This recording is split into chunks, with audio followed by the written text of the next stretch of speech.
Who wants plum pudding? We're serving up some atomic history. Welcome to Flash Revision Lab. I'm your tutor, and we'll master this topic in a flash. Today we'll be going through the history of how we developed the structure of the atom to what it is today. Our understanding of atoms has evolved significantly over time, and it all started thousands of years ago. Democritus, an ancient Greek philosopher, believed that all matter was made of tiny, indivisible particles called atomos. The term atomos means uncuttable in Greek, representing the idea that these particles were the smallest building blocks of everything and couldn't be divided further. Fast forward to the 1800s, John Dalton, an English scientist, developed Democritus' ideas to say that all matter was made up of tiny spheres known as atoms, and that atoms of the same element were identical.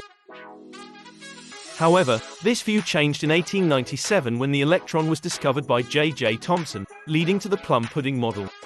This model proposed that atoms were balls of positive charge with negative electrons embedded within. But the plum pudding model didn't last long. In 1909, Ernest Rutherford carried out the alpha particle scattering experiment where positively charged alpha particles were fired at a thin gold foil.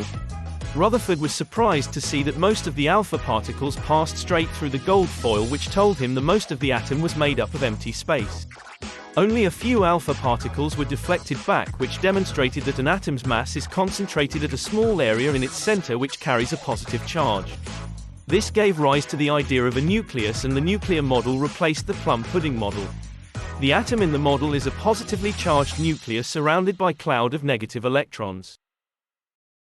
In 1913, Niels Bohr then refined the nuclear model, suggesting that electrons orbit the nucleus at specific distances known as electron shells.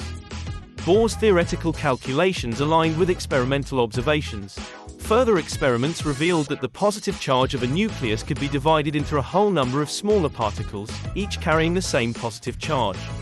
These particles were named protons. Approximately 20 years later, James Chadwick's experimental work provided evidence for the existence of neutrons within the nucleus. This discovery further expanded our understanding of atomic structure and led to our current model.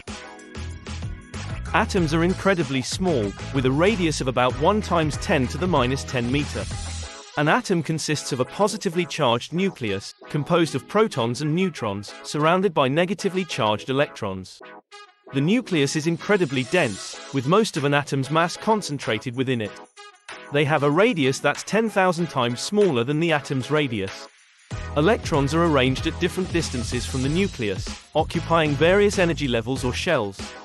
These arrangements can change with the absorption or emission of electromagnetic radiation, causing electrons to move to higher or lower energy levels. And that's a wrap on these topics. Thanks for joining me at Flash Revision Lab. If you found this video helpful, don't forget to like, subscribe, and hit that notification bell for more rapid revision content. If you have questions or need some extra help, drop a comment below or reach out to us on our social media channels. Remember, with Flash Revision Lab, you're just a flash away from acing your exams. Until next time, happy revising.